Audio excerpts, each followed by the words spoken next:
Okay. Welcome back, everyone. Thank you for joining us earlier to hear Vanessa Russell share about our upcoming Ready learning community. If you're interested, I put the Google form in the chat. You can fill that out, and I'll follow up with you. Welcome to utilizing the Equitable Apprenticeship Toolkit. I'm excited to have my friends and colleagues here today. Peter Simon and Chanel Brumfield. Peter Simon was the High Road Training Alliance, and Chanel Brumfield, who worked on this toolkit. Let me do a little intro to you both. I have your bios. Peter Simon, I think we've known each other like 18 years now, my friend, has developed, administered, and provided support to workforce development and basic skills programs in California for over 35 years. As co-founder of the High Road Alliance and previously as a consultant with the Career Ladders Project, he's helped to build workforce and career pathway programs with a wide range of organizations. Peter was on the technical assistance team for the High Road Training Partnership Initiative. In the community college realm, he served as the Dean of Career and Technical Education, Workforce Development Director, and Basic Skills English Instructor. He was a member of the inaugural Oakland Workforce Investment Board. Most recently, his work has focused on equitable access to career pathways and apprenticeships in working with unions, adult ed consortia, community colleges, industry organizations, and the workforce system. And then Chanel Brumfield brings more than 10 years of experience in education, mental health, and workforce development experience. In her current role at the Foundation for California Community Colleges, she's responsible for offering technical assistance and capacity building to education and apprenticeship practitioners across California. Before coming to the Foundation for California Community Colleges, Chanel has worked with Youth Build USA, River Oak Center for Children, and Edelman. In her roles, she has used data analysis, program evaluation, and research to guide program improvement, strategic planning efforts, and enhance technical assistance. Chanel holds an MA in education and a BA in communication studies from CSU Sacramento. Welcome, Peter, Chanel. Thank you. Great, thanks. I just also want to introduce my partner and co-author of this toolkit, Jenny Malika, who's on this call as well. Hi, everyone. Glad to be here. Morning, Okay. Jenny. Thank you. Well, Chanel, do you want to open it up? Yes, and first and foremost, I'm not familiar with too many of the folks on this call, but I am happy to be joining you today and joining this community and looking forward to really digging into a lot of the hard work that went into the development of the toolkit. My name is Chanel Brumfield. I am with the Foundation for California Community Colleges, and we've been partnering with Jenny and Peter around this work, and it's been a wonderful ride, and we're excited to really dig into this toolkit. Advance, next slide, please. Why is this not here? There. Whoop. There. We've already kind of introduced ourselves. So Yeah. I think, How about we jump into some objectives, Peter? I'll pass it to you. sure. Okay. So in this short time today, hopefully a few of you have had a chance to look at the toolkit before our session today, but we are going to give an overview of the toolkit and how it can be used both by people working on apprenticeship, and a number of you are working on, I see, pre-apprenticeship programs. I also think that the toolkit is, a lot of the tools are really applicable to any kind of community-based setting. To kind of show how the toolkit is designed, how we frame equity issues, both in terms of program design, delivery, and continuous improvement. And we're hoping to get through these slides fairly quickly because we want to have a robust discussion and get some feedback from all of you on how this might be of value to you in whatever work you're doing. So we don't really have time for an opening discussion, but we thought we'd just take a minute in the chat if you want to think about, either think about or write in the chat, these kind of framing questions, which is, what equity issues have you identified in your program, whether it's an apprenticeship related thing or not? And what challenges are you facing in terms of addressing equity issues? If we could just take a minute and do a little reflection on that topic. We don't have time for a whole discussion, but we just wanted to at least pause before we dive into talking at you about the toolkit. So if we could look at, sorry. We have folks looking at the chat here. Let's see if people are throwing anything in there. All right. I can't see that in this view. So I think- I see stigma and bias when employers hire. Folks are still reflecting, and we'll post in the chat. Anything else? Again, as you're just reflecting on this, I'll just say that in putting this toolkit together, we looked at a lot of existing other toolkits and did a lot of reading around what people have done around equity. We got a lot of input from many, many different organizations and people and what's reflected in this toolkit.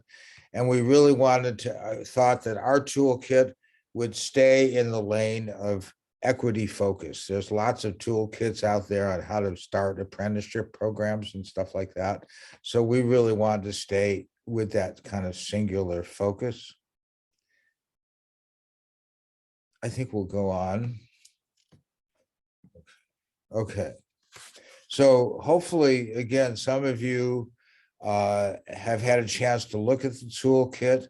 I also put the link in the chat. Do I just say a little bit about how this toolkit came to be, Chanel? Of course. So in 2021, the Foundation for California Community Colleges received funding from the Irvine Foundation through the Better Careers Initiative. And what our team at the foundation really wanted to focus on was thinking about the expansion of apprenticeship across the state.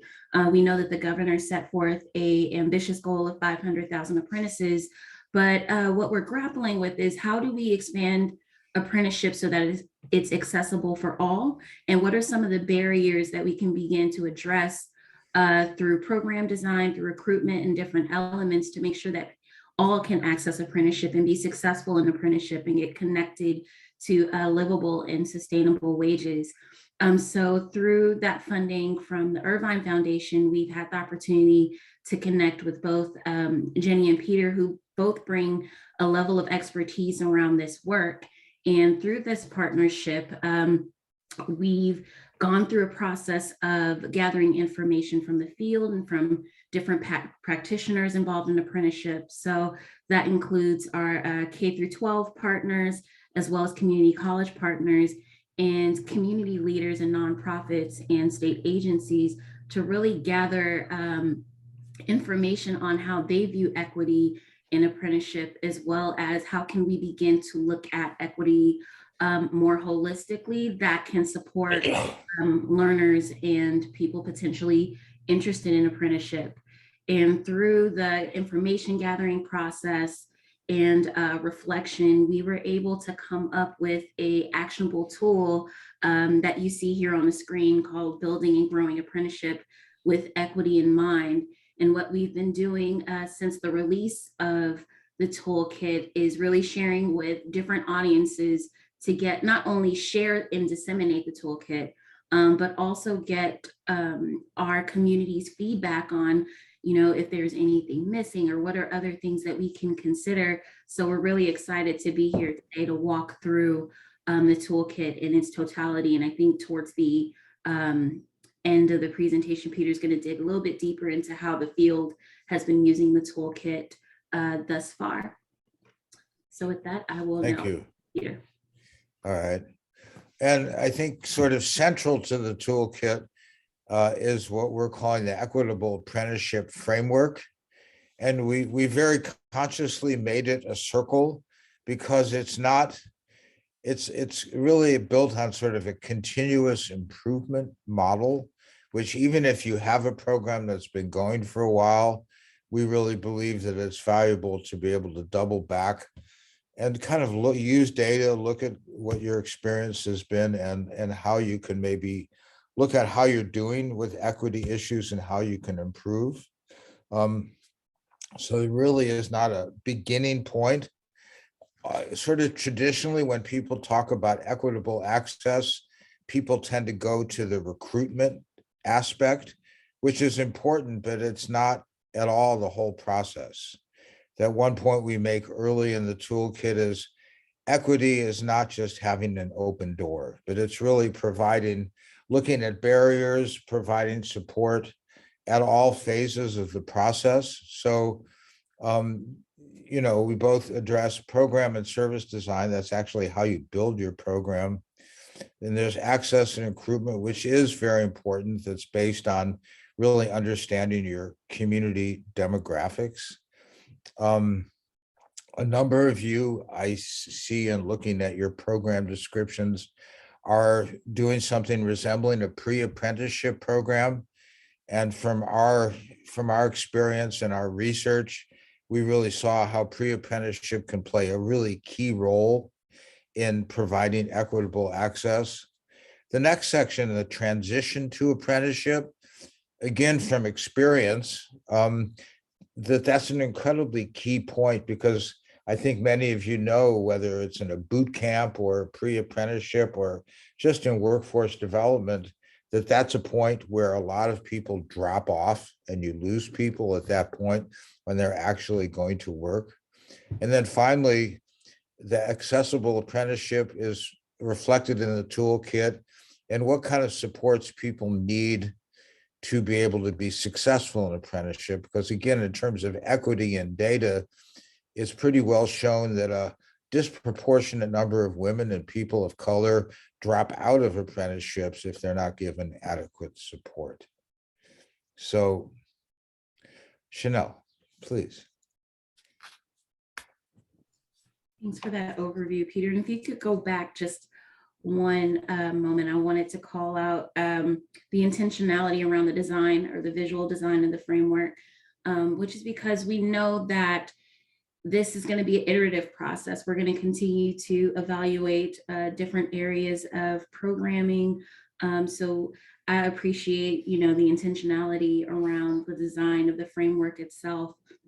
So when thinking about utilizing the toolkit, we continually tell the community that this is not a one-time activity. The toolkit was really designed to help both existing programs that have been operating for a while, as well as emerging programs that are currently in the development phase. The framework is meant to be a continual process of evaluation and planning and learning based on information gathering and the action planning items that are outlined in the tool. And the goal is to approach all of this work with a equity lens. You can utilize the tool as a team, and this can really lead to a robust planning and program evaluation session, not only amongst internally your team, but also all stakeholders that are involved in the development and execution of the apprenticeship program. The tool includes information gathering steps, as well as other items that can help inform your action planning process. In addition to the larger toolkit, there's also an accompanying workbook that can be used for the planning process for your team to capture notes, learnings, and another element, we know that for some programs that are going through the process of developing programming, it can be overwhelming to look at all the different areas of the framework. So we definitely want to encourage folks to jump in where you see fit into the toolkit framework. And I'm going to pass it to Peter to go into what some of those tools are that are outlined in the playbook. So here are the 14 tools. I have an absolute edict against reading PowerPoint slides to people. So just to show you what's there, they're roughly divided again into information gathering tools that are structured in a certain way and action planning tools. I again really encourage you to spend a little time and look at the way what each one of these tools is addressed in a way. From one point of view, there is a kind of a progression, but it doesn't mean you have to start at one and work your way through. You really have to decide what's most valuable for the work, your work, where you are, and what will really add value to your planning and thinking about your program. Let me Peter, see just here. to chime in, Sure. I'm looking at the chat, a few of the equity issues that were noted by participants today around Mhm. stigma and bias when employers hire or employers wanting employees to code switch to get the job. There are several of the information gathering tools that I think would be interesting to explore with your employers at the table, ideally. Although not necessarily, but really looking at what are the industry employment requirements, what are the practices around hiring and screening applicants, what are the training entry requirements. Some of those are opportunities to kind of surface some what could be inequities around the hiring process. And then the action planning tools related to some of these challenges could sort of look at how to build things into the program that hopefully, again, with employers at the table, start to shape new policies and practices. So just wanted to note some of those ideas in the chat and how some of this could relate. Thank you, Jenny. That's really great to be paying attention to what people are saying. Let me go to the next slide. I just want to say that from our experience of interacting with people who've used the toolkit, there's a certain tug to jump into the action planning tools, especially for programs that have been underway for a while. But our perspective is that it's really valuable to spend some time with the information gathering tools, because what we've noticed is sometimes taking the time to double back and look at your community demographics, look at the requirements of the program, look at the discrepancy between the entry-level positions and the more advanced positions, which is one of the tools, can really shed light on areas that maybe were overlooked or where there is really an inequity still going on, even if you've been doing this work for a while. And also there's one tool in there called assessing conditions for change, that is really looking not at specifically demographics, but looking at the political context and what things like project labor agreements or community benefit agreements, or even just the political environment in your community, can help with developing an equitable program. And we might talk about that a little more when we get into the application phase. Chanel. So I'm thinking about the action planning tools. Each section includes questions that will help guide you in the problem that you're looking to solve, as well as possible solutions and links to really help your team dig into what action will look like. The action planning tool also includes some promising practices, as well as examples of programs that you could model some of your efforts after and tailor as you see fit. And the action planning tools are really meant to also be reflective. So when considering program elements that you're looking to adapt and identify some different specific actions your team will take to address problems, we really definitely want you to leverage the information that you've gathered through the information gathering section of the toolkit, and think about some actions that your team can take and capture that into the workbook or within the toolkit. So I will now pass it to Peter. Okay, well, that's a very kind of quick overview, but we wanted to get into some of the specifics. And can you guys see my screen still that we're on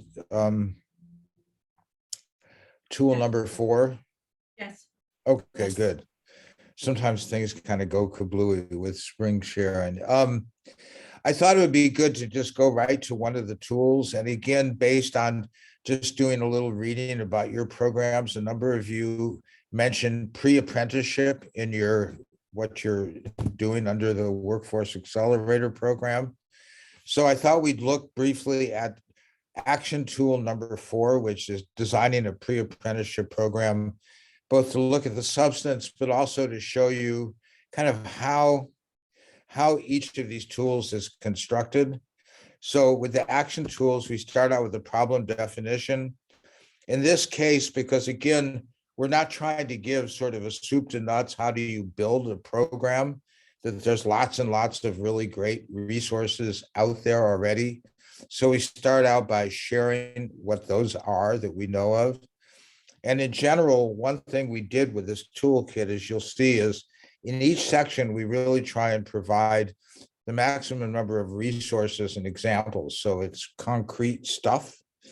So we start out each tool also with what we call things to consider, just what you should be thinking about as you're going forward, and also reference back other tools that you might be using.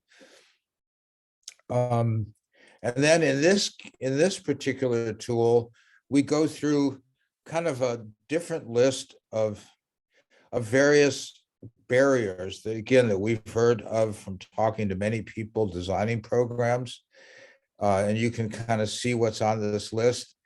And we don't want to just list the barriers. We try in each section to also give examples of what people have been doing to address those barriers. And that's what all these hyperlinks are on the right-hand side. And you can see, I'm just going to kind of scroll through this fairly quickly, and don't have time to address each one, but just to give you an idea of what's there. And then we also, just to show you what we do in terms of structure, is in each section, we end with examples of for inspiration, to really share some what we've uncovered as kind of effective or best practices. I don't really like the term best, but people who've done some really good work in this area. And I just thought I'd share with you all that very recently, this fall in December, worked with a group putting together a pre-apprenticeship program where we used this tool. And not only were we able to design the pre-apprenticeship to really address a number of these barriers that was really great, but because we were working on a team with the employer as well, that we were really able to identify barriers in the entry to the apprenticeship program that the employer looked at and said, oh, in this case, it was a test that over half the people applying for this job for the apprenticeship failed. So we designed the pre-apprenticeship program with all of the elements of what would be on that test, and the employer agreed, and this was in a labor management context, so they actually formally agreed to do this. The employer said, okay, for everyone finishing the pre-apprenticeship program, we're going to waive the test entirely and just get rid of it. So that it was a profound removal of a barrier right there. And it really came from using this toolkit. So going back to our presentation, hold on a second. I have to move this bar here. Okay. Go here. So just again, I want to call your attention to the fact that there is a companion workbook. And the reason we did this is because the companion workbook is in a Microsoft Word format. So you can take these, each tool has a table of sort of to capture your thinking, but it's in a PDF form in the toolkit. So we made it into a Word format so you can use it. And you can also customize it, that maybe you have slightly different criteria that you're using, and it's fine to change that. Whoop, 1 second. Whoop. So what happened to the, oh, here. What happened to our, there was questions. Did we lose that? Sorry, folks. Where did it go?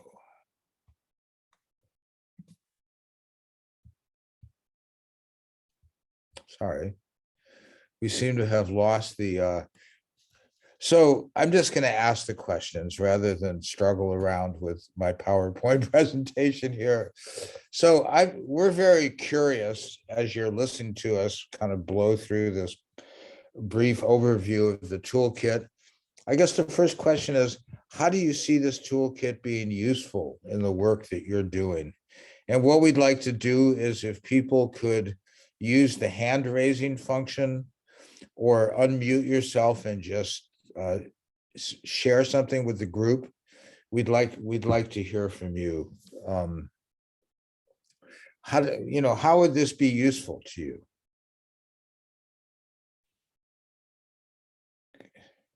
Certainly, for those who are looking at the chat, are people raising any questions that we could share? Or if people would like to speak up? No questions yet, but feel free to put questions or comments or thoughts in the chat. Please.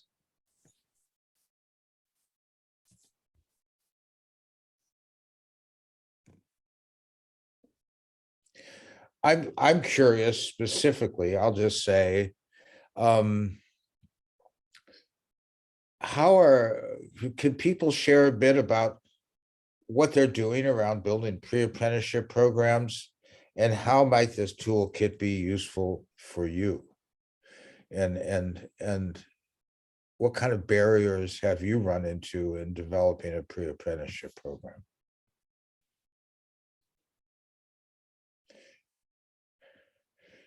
Please. I doubt this is a group of very shy people, so please speak up. Peter, I'm not sure if you can see the chat, but Vanessa wrote, I love the idea. Let's see, Vanessa. I love the idea of co-developing your program with an employer. Amber wrote, I appreciate the information gathering tools, especially around equity-focused change. And then Amber wrote, the toolkit feels very user-friendly and thoughtful. Thanks for sharing. Thank you for reading that. I can see that now. Great. So can you imagine in the project you're working on how this toolkit could concretely be used? Where do you imagine, what kind of tool would you pull off the shelf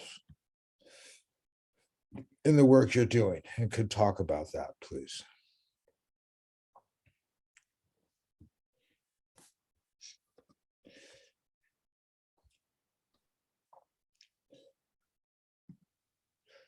I don't want to call on people here, but what are you thinking? Hi, this is Marty from the FRC. Sure.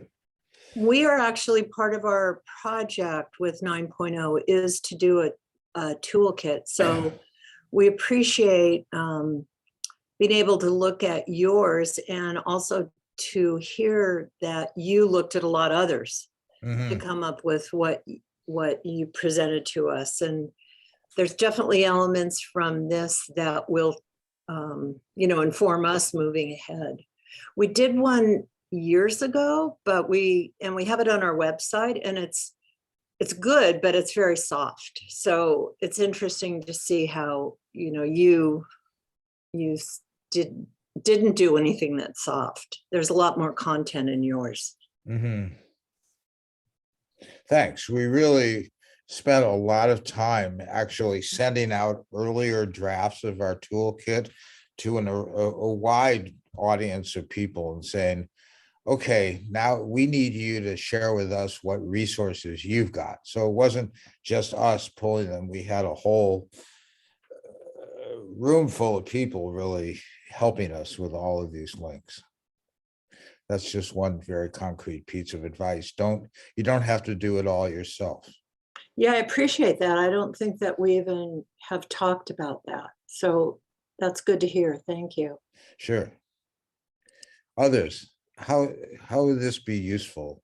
How can you imagine using some of these tools? Vanessa has her hand up. Vanessa, I'm not sure if you want to unmute yourself and jump in. Sure, just a quick question.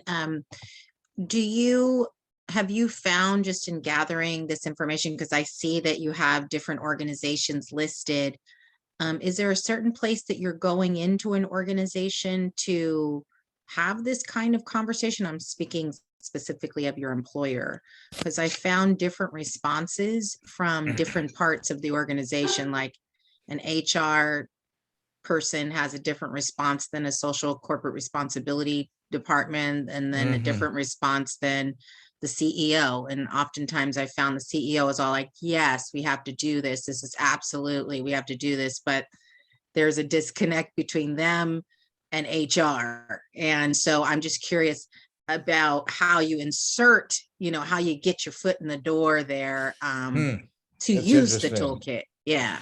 That's interesting. And I know some of the, maybe Orion is on this call, could talk about, for them, I'm working as a coach with one of the projects that the tech apprenticeship group.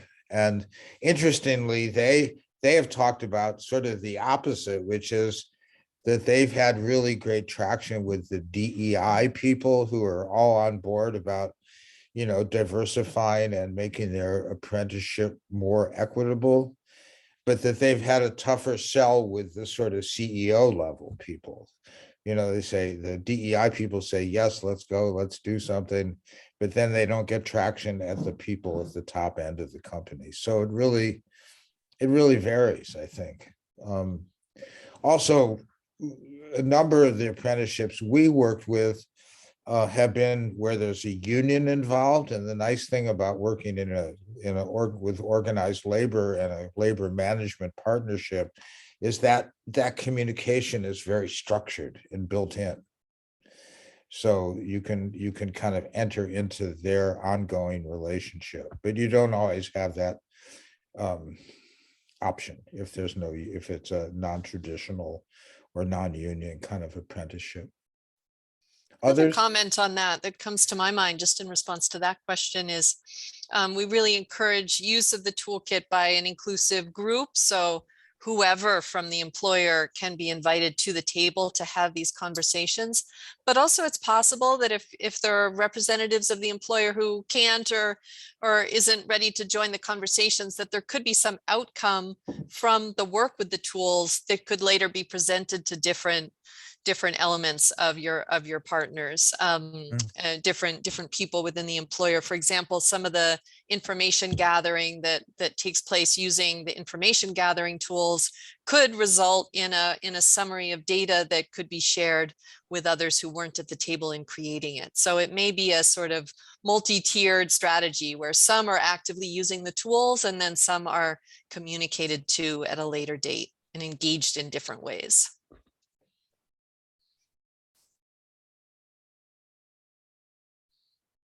Other thoughts of how people might use or have, you imagine using this toolkit in the work you're doing? Maybe you could share some ways it has been used. I think we're just getting our heads around the toolkit. Sure. Yeah. Well, again, with the group that I'm working with, that they actually looked at Toolkit, information gathering tool. I think it's number 6, which is conditions for change. And they'd been focusing more on sort of one company, one apprenticeship at a time, one by one, slowly getting people into jobs. And that tool allowed people to kind of zoom back out and look at more the political context of what the work they're doing and how they might reach out. Or Orion, can you speak to that? Are you on? I don't want to speak for you.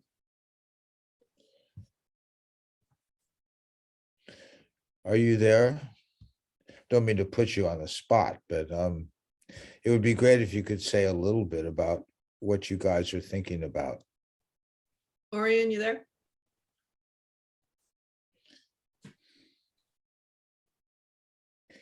He may have stepped away. Oop.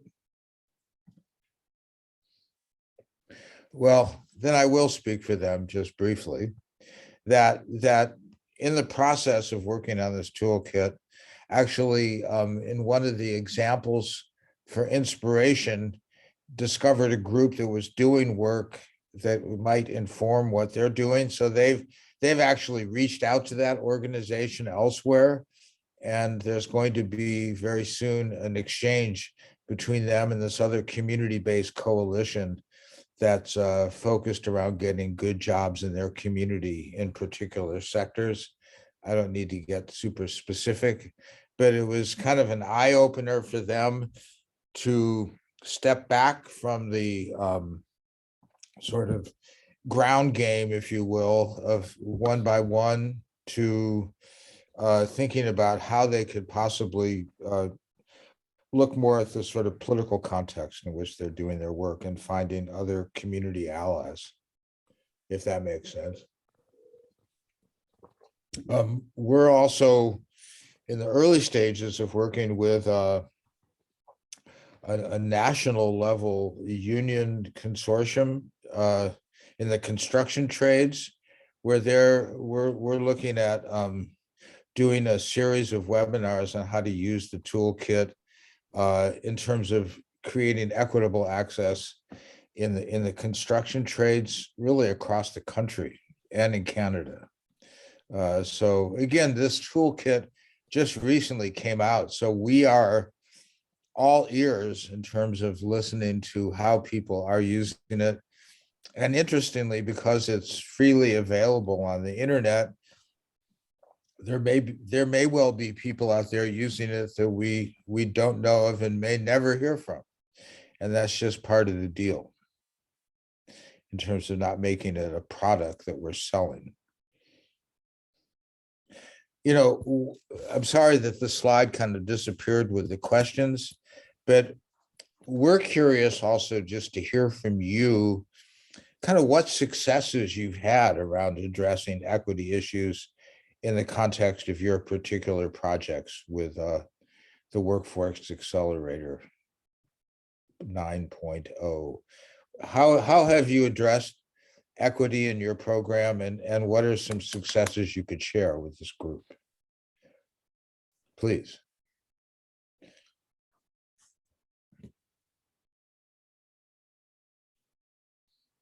I'm looking at the chat. You Anyone can add your responses in the chat, or feel free to raise your hand using reaction. Yeah, That will no, let us know you're we'd love to hear from you. How in terms, in the context of your Workforce Accelerator program, are equity issues coming up, and how have you successfully come up with some strategies, whether it's related to this toolkit or not? We're just curious to hear. Certainly you are.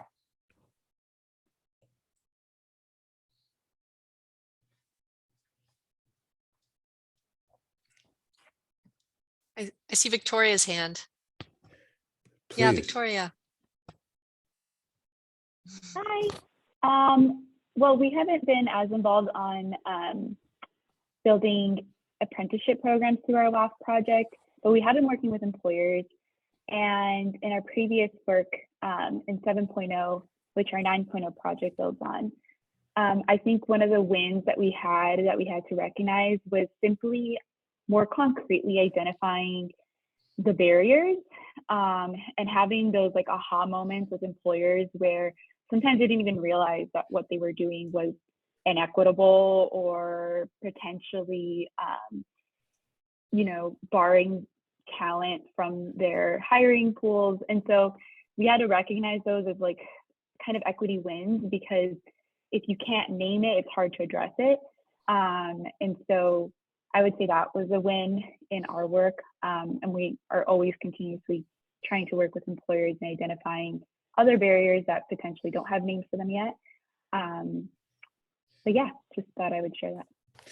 What was your sort of context to communicate with the employers? What kind of venue did you have to do that?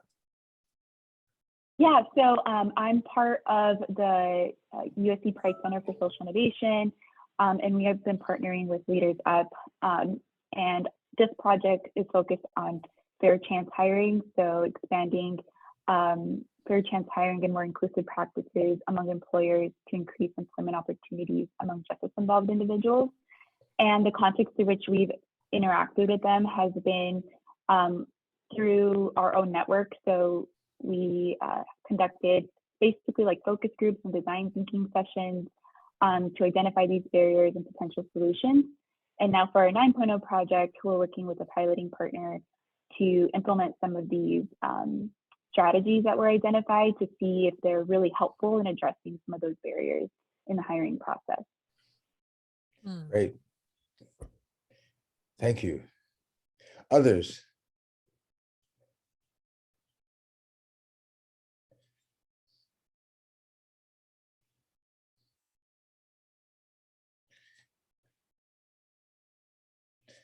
I guess going back to Victoria for a second, I'm curious, when you look at this toolkit, what tools do you think, given that you've been engaged in this work, do you think would be potentially very useful to you in what we've just kind of presented quickly?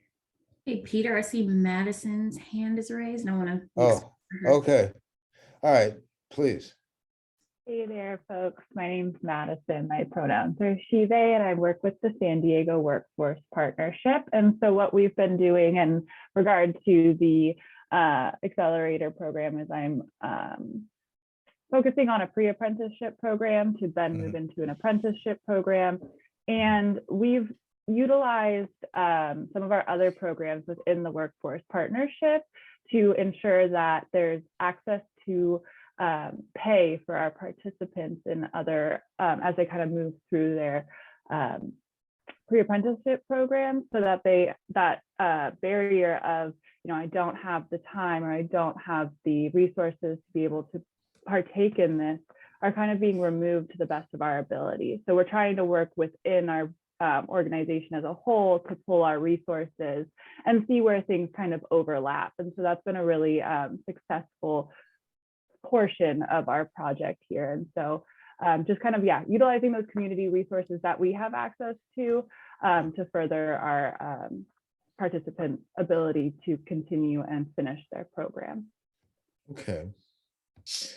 That's a great example. And I'd say one of the points made in the toolkit that really is aimed at programs that don't have the workforce board at the table is get in touch with your workforce board, because you may be able to leverage these sort of barrier removal supports or income supports. So it's great to hear that you kind of build that in. That's a great example.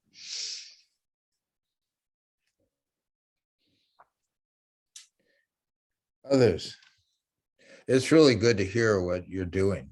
I mean, that's what we really gain a great deal, just to hear what kind of how you're dealing with all this stuff. How about others?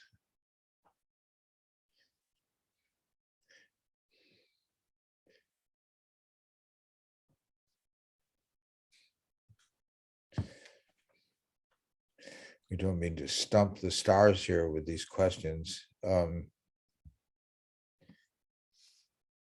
I have maybe another question. I don't Sure. for the group. I don't know if this will spark any responses, but I think one of the things that came to us as we created the framework and thought about what are all those different sort of points of potential influence around equity issues, is we looking at apprenticeships, we thought, well, in some cases you want to be addressing issues with the apprenticeship training itself. Are there supports that need to be offered during that training or built into that training? And in other cases, the apprenticeship pathway approach gives the option of creating a pre-apprenticeship. So if someone needs to address some issues, or if a program needs to create an on-ramp that's more inclusive or that provides greater access, that can be done before the apprenticeship. And it created some interesting conversations with those we were vetting the toolkit with around whether it's better to build the supports directly in the apprenticeship program, or to create that on-ramp. The on-ramp is potentially a great way to prepare people, but it is an added amount of time and training. It's not always possible to find ways to pay for it. It's kind of an extra step and an extra opportunity to lose someone. Whereas in some cases, it's better to build supports within the apprenticeship itself, which is already earn and learn. It's already a defined period of time. It became an interesting sort of dialogue that we had with some of those who were reviewing the toolkit. And I wondered if in any of your WAF programs or any of the circles you're in, you're sort of hearing or experiencing ways in which it's better either to build an on-ramp or to look directly at the training itself.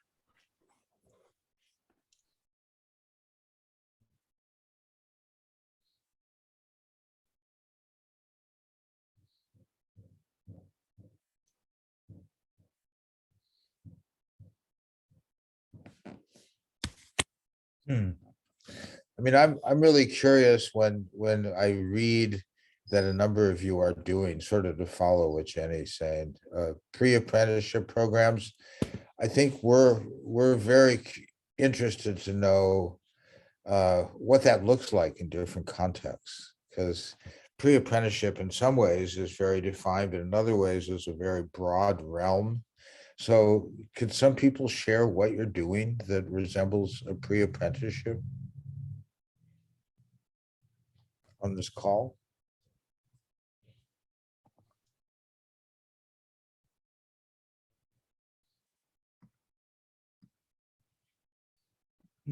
I can chime in here if you'd like. Sure.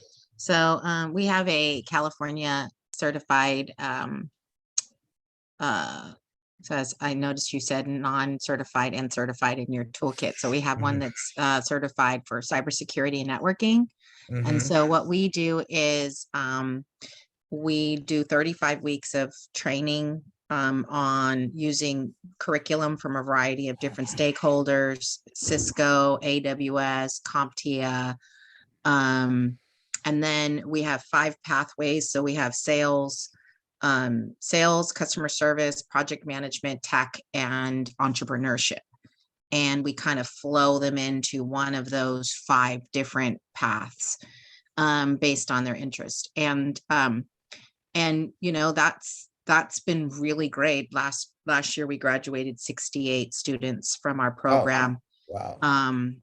And 57% are women, 47% are survivors of human trafficking and or domestic violence, and 68% are Black and Latino. So these are unheard of numbers, right? To take through a 35-week program, right? That's a long time to keep folks engaged. And again, I think we've done really well at kind of bringing in our teachers, are survivors of domestic violence and or human trafficking or abuse. They're culturally relevant. And, you know, and then they have the skills, the hard skills as well. So we've done really well there. Where we're still trying to figure it out is once they get to the handoff to the apprenticeship program, the paid apprenticeship program, or the paid placement, that has been a little bumpy and it's ad hoc. And the equity issues, again, that I see come up is there's a lot of employers that are saying they're doing a DNI, you know, a diversity and inclusion program. But when they actually take a look at our candidates, after 6 months, like these are folks that have never been exposed to technology, that are only 6 months in. I've been in the tech world for 23 years, and they're expecting, you know, the candidates to have this very robust, like almost be data scientists after 6 years.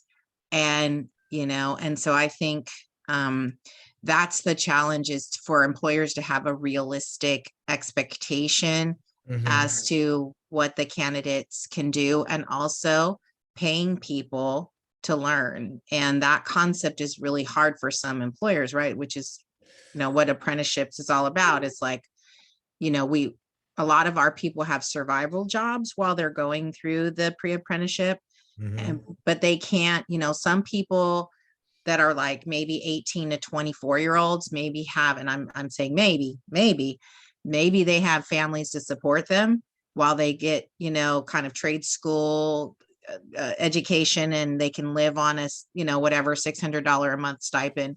But most people have to make money while they don't have the luxury of doing 2 years of education. And so I think those are some of the challenges. And then of course, just all of the equity issues that exist in our world, like, jobs, companies saying you have to be enrolled in 4-year university, you have to have this many, like Lawrence Livermore Labs, for example, they had a paid apprenticeship program.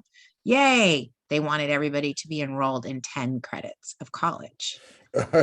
Our students were enrolled in 5 credits of college, which was awesome because It's amazing. they're co-enrolled in a junior college, but because I'm a professor at Merit, and so they were able to get credit for some of the classes, but they're not enrolled full time, they're working. So Right. so none of them qualified for the Lawrence Livermore Lab. And the Lawrence Livermore Labs folks were saying, why aren't any of your people applying? And I said, because you have this barrier here. So like you said earlier, right, with the test, there's another, I won't name them because I don't want to slam them, but they are a national apprenticeship program.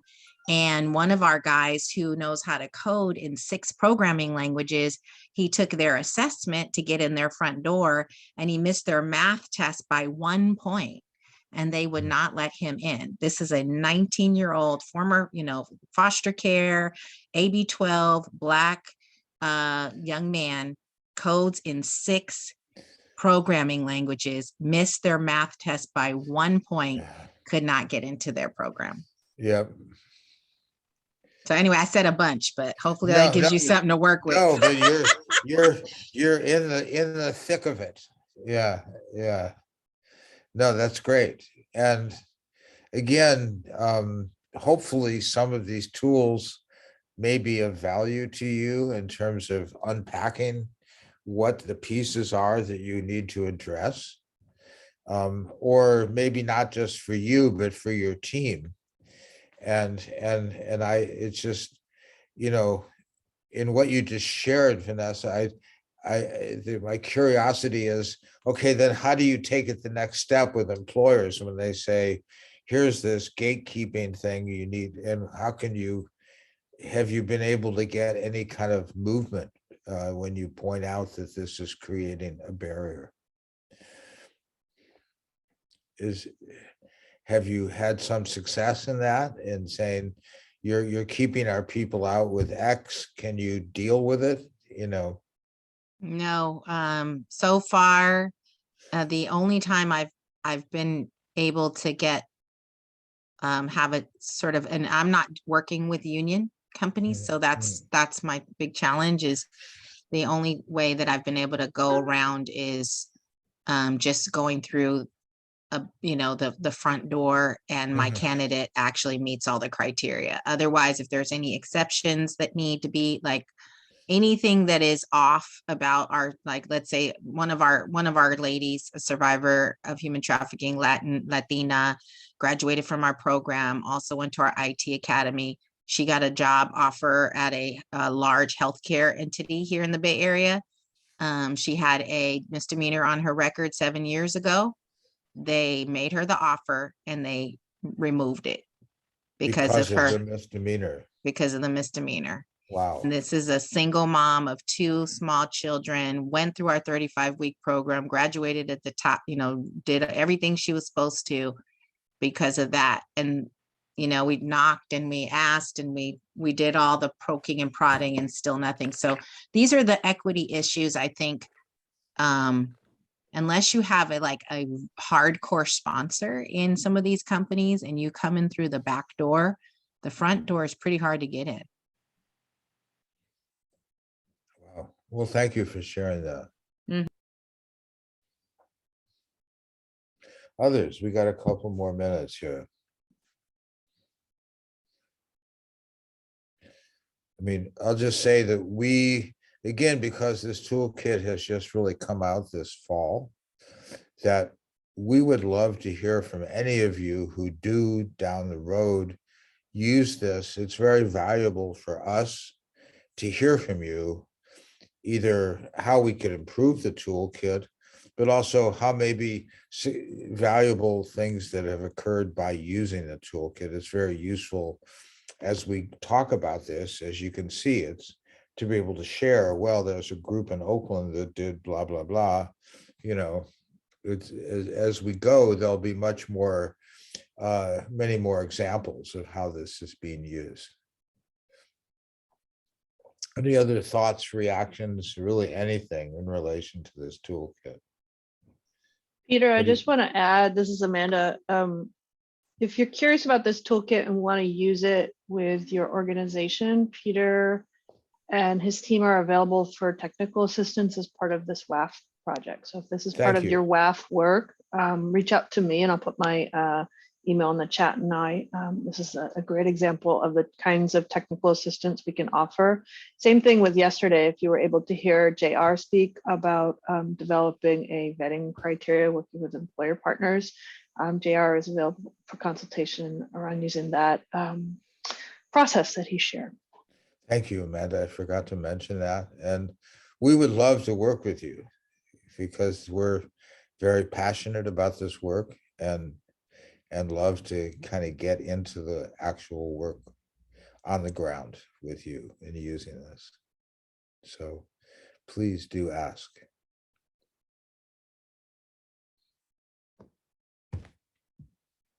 Well, if we've exhausted all the potential comments, well, hopefully this was valuable to you. It's good to talk to all of you. And again, our contact information is here. If you would like to get in touch, please do so. And we'd love to hear from you.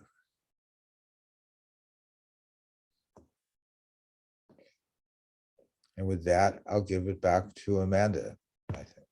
Thank you. Oscar, you want to wrap this one up? Sure.